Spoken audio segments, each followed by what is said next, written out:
আজি মই বনাবলৈ লৈছোঁ মাছ, বিলাহী, এয়া ধনিয়া, পিঁয়াজ।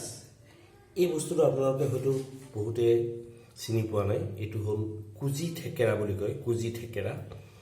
এইটো হ'ল এটা ধুনীয়া আমাৰ সকলোৱে খায় আদাৰ পাত, আদা গছৰ পাত, জলকীয়া, বিলাহী, মাছ বনাম আৰু থেকেৰা, এইটো পিঁয়াজ আৰু এইটো আমাৰ আছে ধনিয়া। আৰু ইয়াতে মই অকণমান লিখিছোঁ, ইয়াত ওলকবি, স্কোৱাছ আৰু আলু অকণমান বনাম।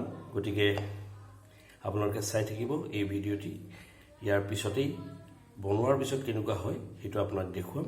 আৰু সঁচাকৈ এইটো এটা বেলেগ ধৰণৰ ৰেচিপি আপোনালোকক দিছোঁ। যদি আপোনালোকে ভাল পাইছে তেতিয়াহ'লে মোৰ ছেকেণ্ড পাৰ্টটো চাব আৰু ধুনীয়াকৈ গম পাব মই কেনেকৈ বনাম।